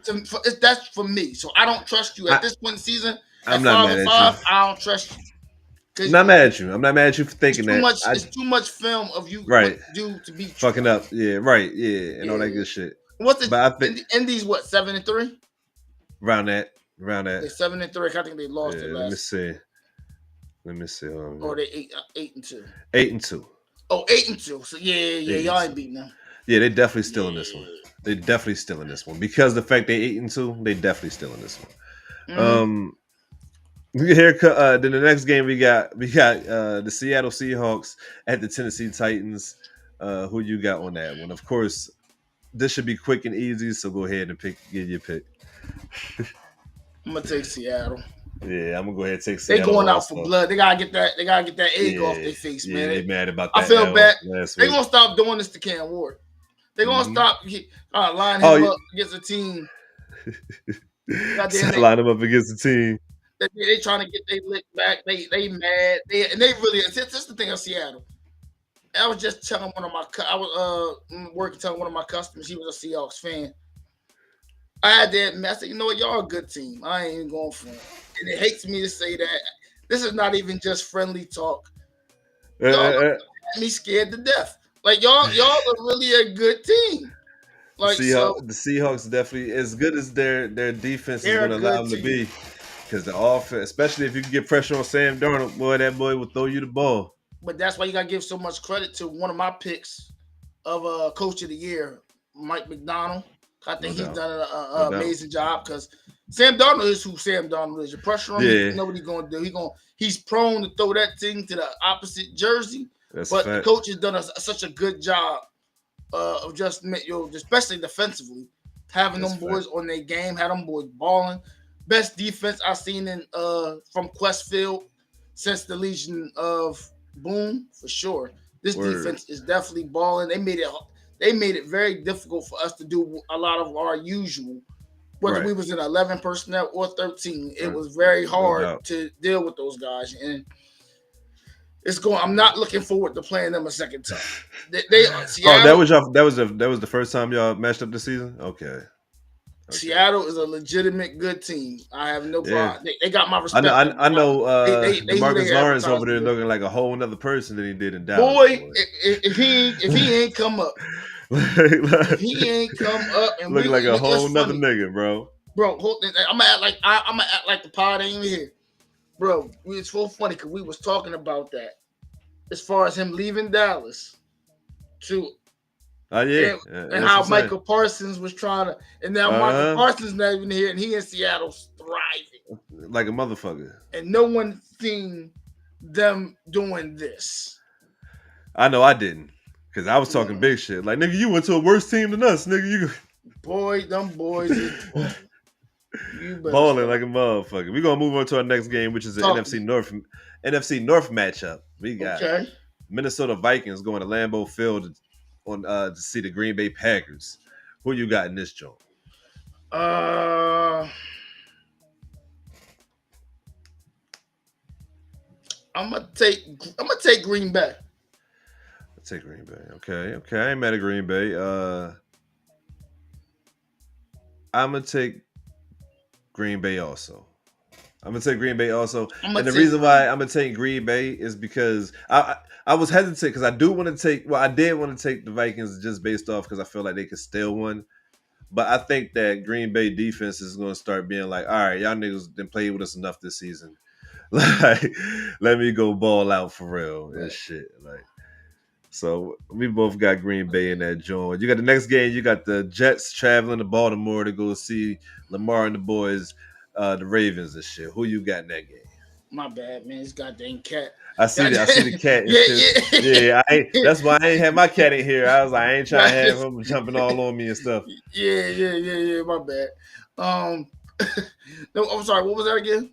You got the Jets going to Baltimore to face the Ravens. Oh, the Ravens. I'm taking. Yeah, the Ravens. I think that mean that they would have been on that. That's a 5-game winning streak if they beat the Jets this Sunday, I believe. You got the New York Giants traveling to Detroit to go see the Lions. Who you got in that game? Lions. I'm gonna go ahead and go with the Detroit Lions too. If the Giants was healthy or if they had Scatterbo, I probably would have went with the Giants for real. No bullshit. But Nah, I would even not even that, but only because Hutchinson's gonna get after that young guy, man. And I love Jackson Dart, him and what those guys are about, but this is the NFL. Well, I don't think You're Jackson Dart. I think Jameis is playing again this week. So even more reason. we get another week of the best backup in the NFL. Oh yeah. I saw the post. It was a post, and I meant to screenshot it so we could put it up here. But shout out to bro that did it on the TikTok and shit. He said on the Smoking Budz TikTok and shit. He said that Jameis should be the designated quarterback for every team in the league. And shit, I agree. Yo. Anytime they need a backup quarterback, Jameis should be able to start from. Shit, Hey, for real. Like, shout out to Jameis Winston and the New York Giants. And that's one of the other reasons why I was rooting for the goddamn Giants is because Jameis is starting this week. All right, so then we got the we got the Pittsburgh Steelers going to the Chicago Bears and shit, bro. And I think this game right here is going to be the sneaky game of the week, for real. I think this game got the opportunity to prove some things for both guys. And before you go, I want to say something about Caleb Williams because a lot of people haven't known this stat, so I just want to throw this shit out there. Game-winning drives this season. You would think that one guy would have the most, right? And that guy being Bo Nix, right? Because all these fourth quarter comebacks and the way he's performing and shit like that, right, in the fourth quarter. He does. He has 5 fourth quarter comebacks and fourth quarter victories, right? Well, victories in the, like, you know what I'm saying, in the final minutes of the fourth quarter. Right. You know who's tied at first? Caleb Williams. Caleb Williams is tied at first with 5. You know what I'm saying? Games of fourth quarter, man, either comebacks or fourth quarter close game victories. I think at this point, I feel like Caleb has taken the next step. At least he knows what it looks like. Now he has to consistently do it. But Ben Johnson has been a benefit to Caleb. Oh, hell yeah. Development. Hell yeah, without a doubt. Caleb is going to be something next year. Like, I'm telling you right, I think he's going to have a big year next year. So with that being said, I'm still going to give you the first pick. You know what I'm saying? Who you got in this game with the Bears and the Steelers? And their record is Steelers are 6-4. The Bears are 7-3. Oh, I'm going Steelers. Okay. Is Aaron Rodgers playing? Aaron Rodgers is playing. Yeah, you know what? Nah, I'm going with the Bears. I just said that. I'm going with the Bears, man. Because Bears got to establish themselves at some point, and this is one of those games, man. I can't get mad at that. I'm going to go with the Bears. I agree with you, and I was going with the Bears also. I do want to see Caleb thrive. The Bears ain't had a quarterback in some years since Jay Cutler. Yeah. I want to see him thrive. And I think the Steelers' defense is susceptible to everything that the Bears do well. So it's right, So I'm gonna go with the Bears, man. Right. They might sneak and they home, so you know you get an advantage for being. They might sneak in the playoffs. At this point, we got to talk about it. Yeah. So because I said sneak in because we know Detroit's there. You know. Yeah. Oh yeah. We know what team. It looked like Detroit. Looked like they might be the wild card coming out of that division between them and Green Bay. Then if that's the Yeah, I case. mean, So we're gonna go to the the next playoffs is one. usually what, like 12 teams, right, from each conference. I believe so. Yeah, I Yeah, think they added. It was 17. No, it's 14 now because is because you got that seventh seed now. You know what I'm saying? So right. So it's 14 yeah, teams. yeah, Yeah. yeah. We know Kansas City ain't sneaking in. Right. Uh-huh. So we got the next game. We got the New England Patriots at Okay, the hold on. Cincinnati. I just said what I just said. If they lose, Kansas City loses this next game Uh-huh. next week when I talk to you, I gotta talk. Hey, you got. Hey, look. We gotta I have don't that. We think gotta like have that coming to Jesus moment. I don't think That that they Matt losing though. might Personally, this not be game here. though. I think they still this game in Indy for well against Indy. Indy's going to be in Kansas City, And what tells me but it's halfway already there because the fact that you guys are third in your own division and the Broncos are playing how the Broncos is playing, regardless of how we feel about the quarterback play. right. Dumb boys are playing lights out. Like Kansas City, y'all is not messing with the Broncos, whether y'all got No Pat doubt. Mahomes there or not. So that just tells me, I just feel like, we've gotten so used to what they do. Yeah, And taking things away from Patrick Mahomes is what the problem is. I agree But with you. but yeah, my bad. I don't want to keep dwelling on that. But Nah, yeah, you straight. You straight. we're so used to seeing them in the playoffs. Now it's a point where at this That point they they might are not. already Yeah, 5 losses in with 6 to 7 games left. You guys really are looking at not making the playoffs because if you get one more loss, you guys are really fighting for that 7th spot. oh yeah. So, yeah. in the way the odds are rolling out, and if you got that many losses, what is it for you to get 1, 2, 3 more losses? That's why I'm saying Kansas City's not making the playoffs because they would have to run through everybody. And if you're 5-5 now, obviously you can't run through everybody. Well, our next picks ain't about Kansas City, so Right. we got the New England Patriots going to Cincinnati to see the Bengals. Oh, New England. I'm going with New England. Also, we got Cleveland Browns going to Las Vegas to see the Raiders.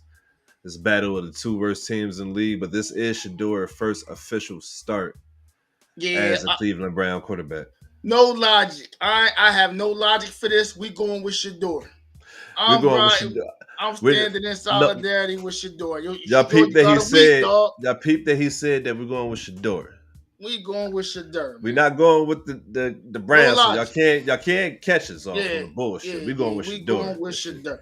So Shador, you gotta show us something, man. You ain't even gotta win the game for real, bro. And no one cares about you capable of being a pro quarterback. You know what I'm saying? Right, because either one of y'all are making the playoffs. So at this point, just show us that you are who we thought you who we think you are. So that's all that it is to me. We know Ashton Genty's going to be a lot better next year now that they know what they gotta do to make him comfortable. But I'm going with Cleveland. Facts. Right. I'm going with Shador, man. I'm going with Shador. No doubt. Then we got the Jacksonville Jaguars going to Arizona to see the Cardinals. Who you have on that game? Man, two teams with potential, but they just like I'm gonna go with Jacksonville at this point.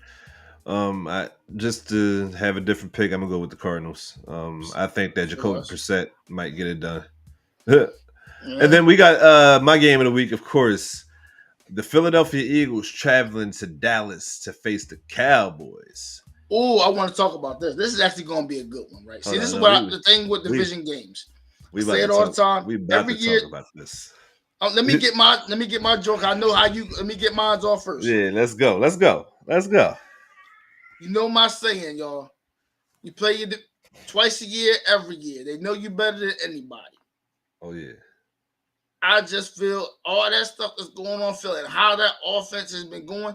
That defense going to need to show up. And yes, I'm talking about against them 3. Dak Prescott, CD, and goddamn George Pickens.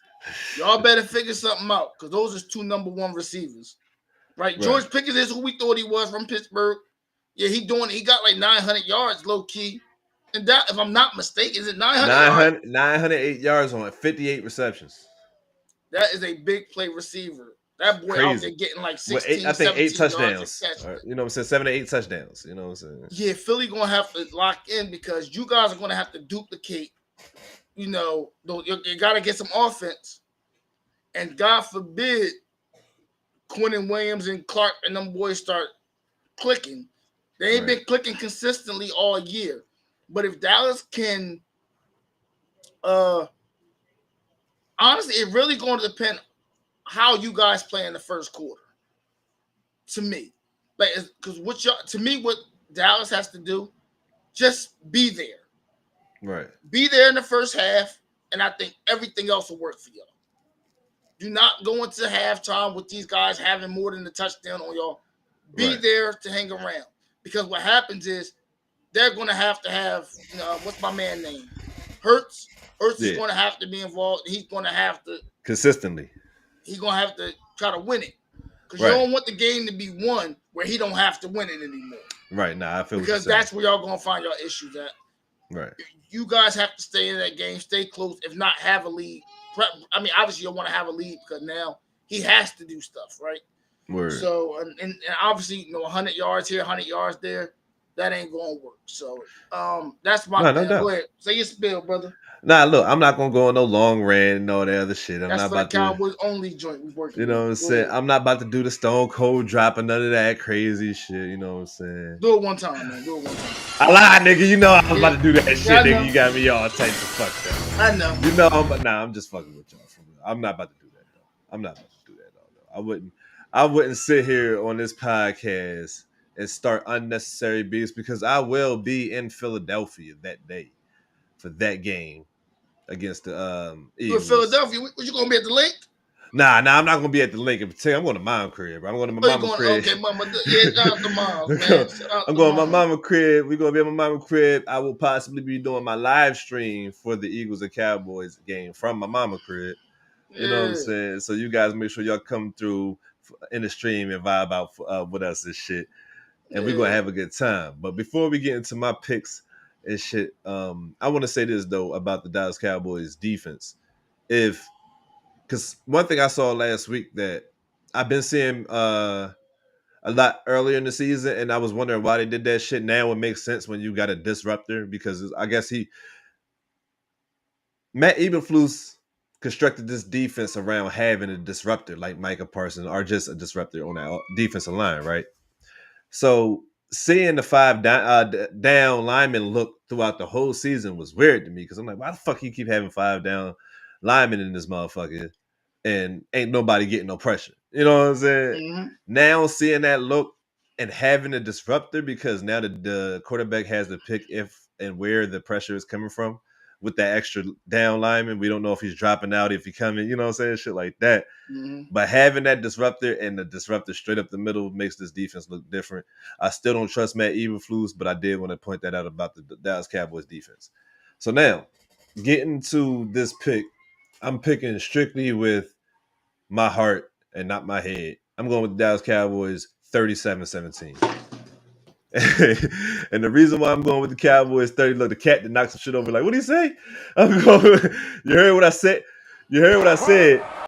You heard what I said, goddammit. I'm going with the goddamn Dallas Cowboys 37-17 over the Philadelphia Eagles. And the reason being, Dallas Cowboys is going to get out early. And they offense, when they get out early, any good team is a front-running team. I don't care who you are.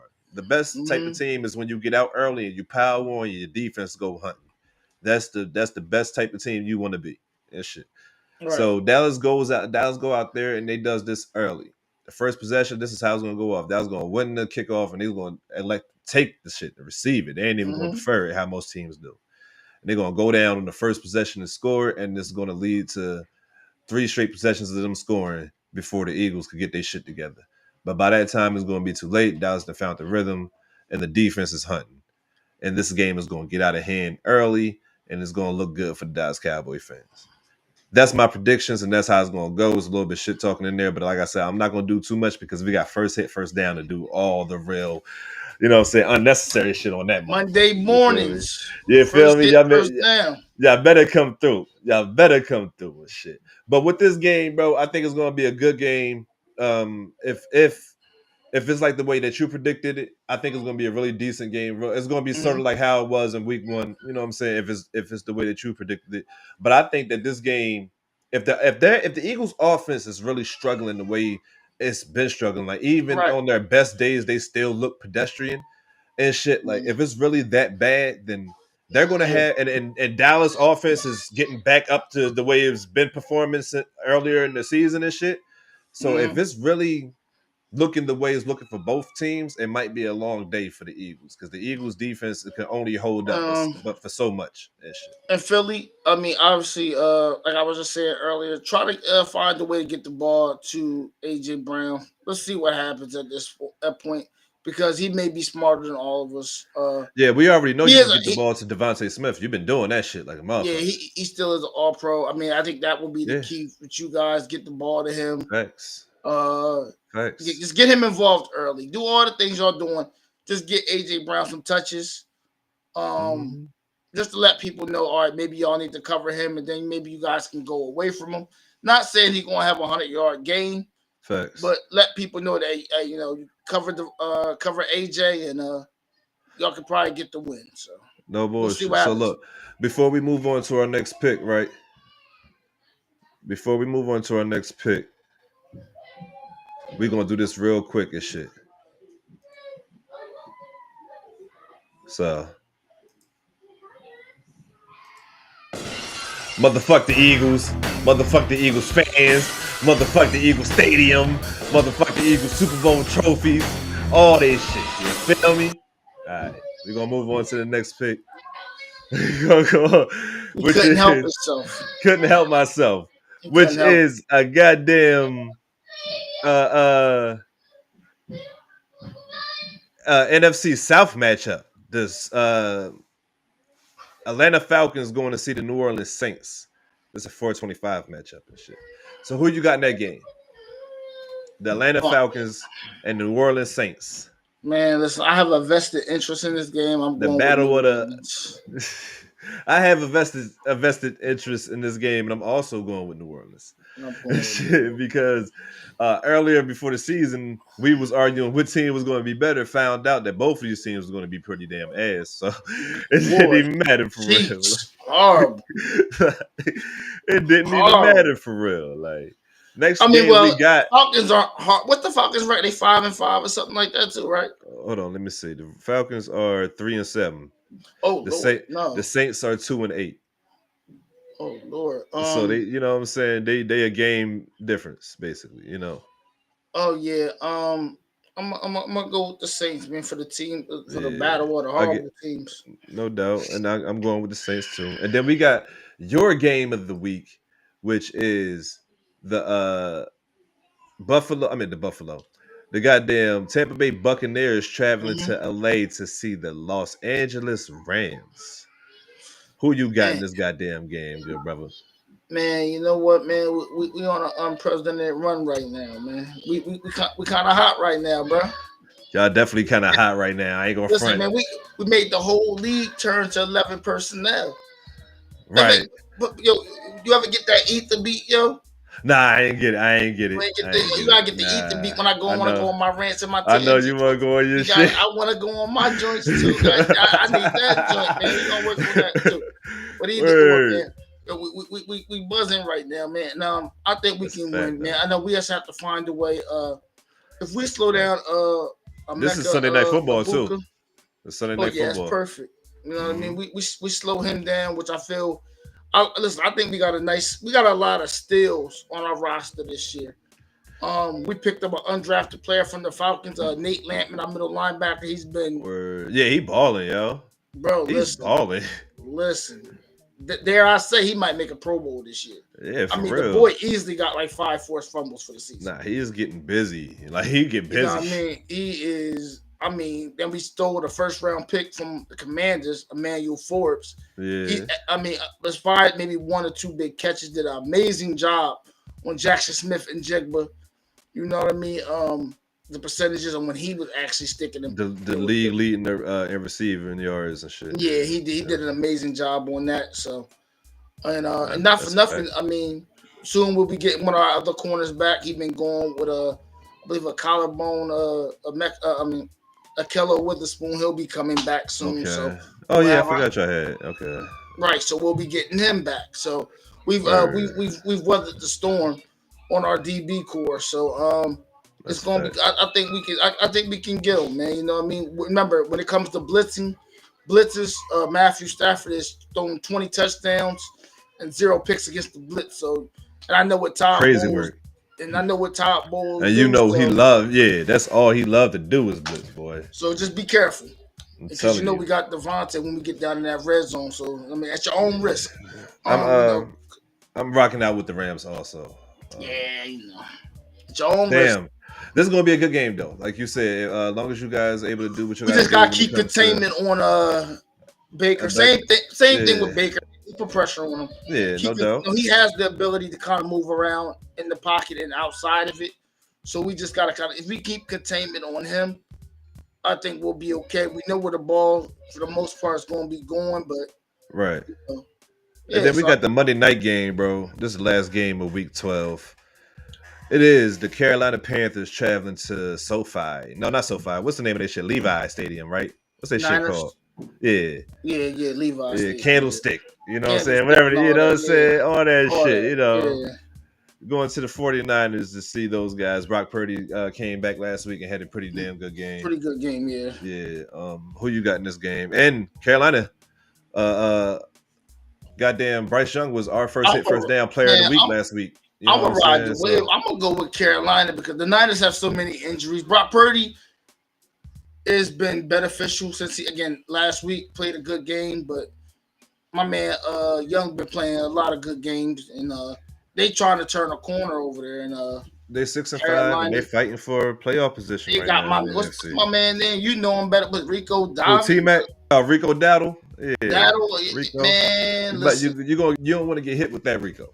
You know what I'm saying? Yeah, I mean that between the T-Mac and Xavier Legette and all the that they got some things. Yeah, they got some things going on over there for real. And they the coach over there. He got the play action game is really helping Yeah. Bryce Young get comfortable and really see. It's so funny. We was talking about quarterbacks admitting or shouldn't be admitting to the fact that they can't see over the offensive lines and shit like that.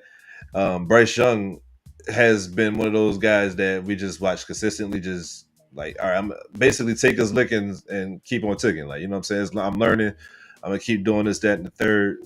But the play action has really helped him a lot. And it really, I think you made this comparison, or I might have heard somebody else made it, but it really made me think about young Russell Wilson. You know what I'm saying? Like when he had, you know what I'm saying, taking those big play action Jones and taking those deep drops, being able to see over the line, run around a little bit. You know what I'm saying? Firing that bitch down field and shit. So that's the vibes I'm getting right now from Bryce Young and Shaq. Like I said, I think things are just finally starting to slow down for bro, for real. Like, and granted, he was playing against one of the worst teams and defenses in the league last week against the Atlanta Falcons, and that's why he was able to put up the numbers he was putting up.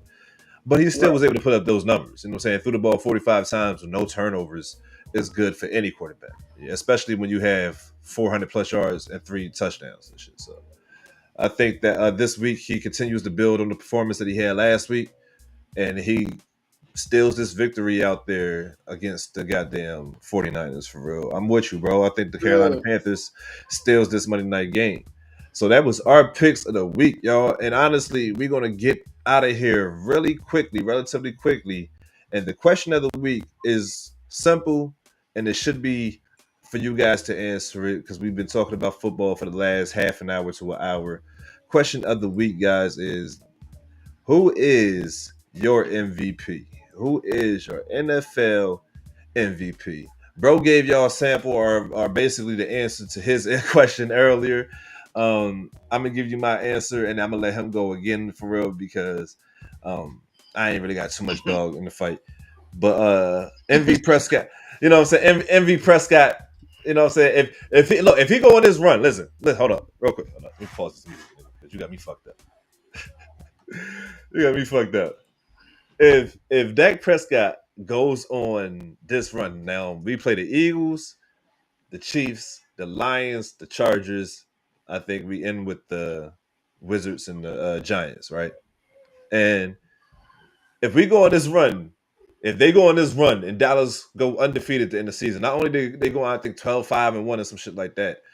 You know what I'm saying? To end the season, 11-5-1 or some shit like that at the end of the season. And they definitely get in the playoffs. They might, you know what I'm saying, do some noise. Dak Prescott got to be in consideration, full consideration, because I hate how y'all be doing my quarterback when he be having these good seasons, bro. Full consideration for MVP. But as of right now, for me, my MVP in the NFL is still Jonathan Taylor. I'm sticking with bro. He got 15 touchdowns. He got 1,200 total yards. Mm-hmm. He was on a bye this past week, so when he come back this week against that, and it's so funny I picked the Chiefs in that game, but when he come back against that Chiefs defense, I think he's gonna be able to get you know what I'm saying, some shit off against that defense and allow his numbers to continue to increase, especially a touchdown or two. So I think that he might end the season with 20 plus touchdowns, and he might fuck around and get up to 2,000 yards if he continue on the pace that he's on. And shit, of course. So if he continue on the pace that he's on, I think he's another one that people should look at rather than always giving it to the quarterbacks. But when you say all that, I'm gonna let my co-host give his thoughts on who the MVP should be, because if you picking who I think you are, I think for every reason that you're going to mention, he deserves it also. Matthew Stafford for MVP. Oh, so that's all you saying? He just here so he don't get fined? Matthew Stafford for MVP, bro. Yo, I ain't got, listen, the work speaking louder than I ever can, bro. Y'all seen? You ain't lying. You ain't lying. I mean, yo, that's all you saying? That's it.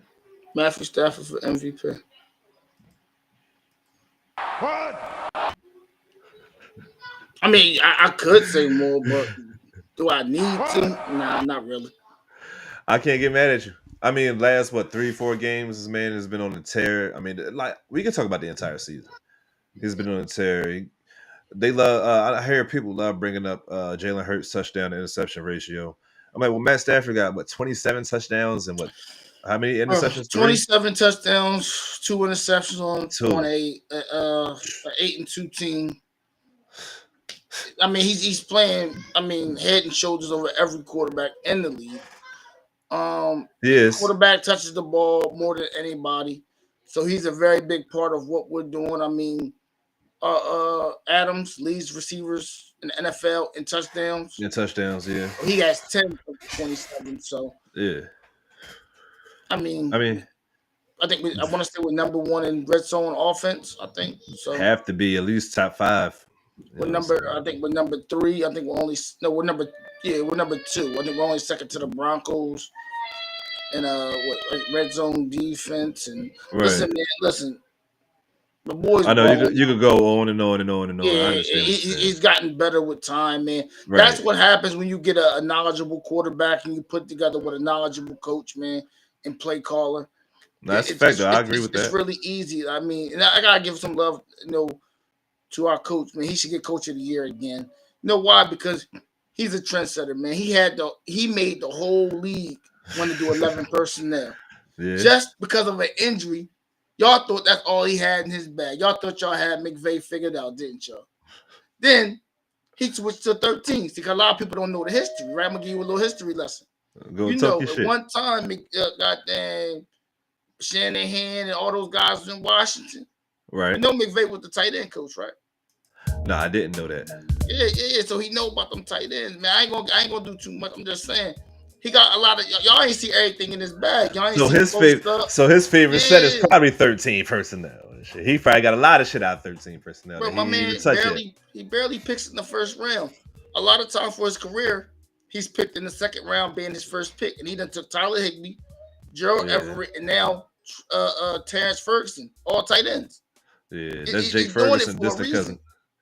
He's doing it. Jake Ferguson. Shout out Jake Ferguson. He's leading all tight ends and touchdowns too. Shout out to my boy. Yeah, he knows. Jake Ferguson, listen, 7 touchdowns on the season. Man. Listen, now another thing, he takes Puka out on 13 personnel. And he just crazy. He's giving them rest. Like, listen, man, we gonna figure this out. Bro. But throwing out of 13 personnel without your primary receiver on the field. And I mean, you see how our running game going, so you gotta respect it, and you gotta respect it. That's a fact. And listen, I agree with you. And I ain't gonna lead us there. Now I ain't gonna take us there, man. And I still don't regret that trade. At the age of 37, he still looked better than Jared Goff. And we already got a ring. He got 1 ring from it. And we got a possibility to get another one. He still looks better than Jared Goff. He ain't lying. And I like Jared. Shout out to Jared Goff. I like Jared Goff. He's still better than him at 37. He ain't lying.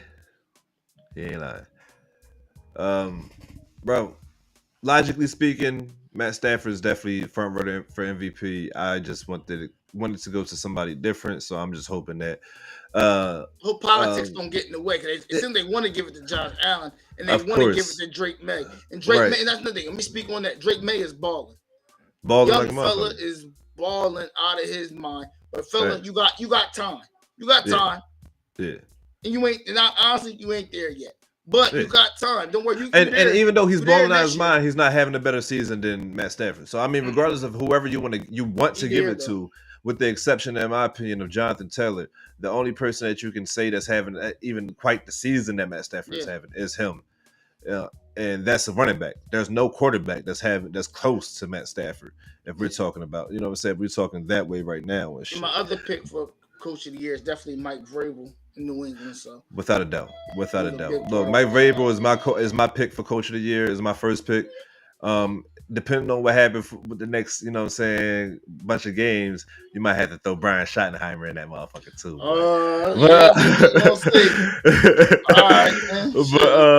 But that's our question of the week, y'all. Who is the MVP of the NFL this year? You guys be sure to comment down below, and you make sure you let us know who that is, man. We appreciate you guys for your time. Because we gave you as much as ours as we could, as you could hear on both ends of shit. Boy, who you telling? As always, we're going to catch you guys later. Be sure to comment, like, and subscribe. Go over to Patreon and become a buddy. Make sure you go over to the Smoking Buzz Network on YouTube. So much content over there. We just started a new series called The Throwback Pack, where we're listening to hip-hop and R&B albums that's 10 years or older, and we're going to see either we listen to them for the first time or see how well they aged. In the first episode, we listened to Michael Jackson Thriller. And I promise you guys, you need to go check that breakdown. Get in tune with it, man. Please do. Check that shit up, because y'all never heard anything quite like the way I broke down that album. I promise you. Okay. Definitely going to go check that out. And with that being said, we appreciate you guys.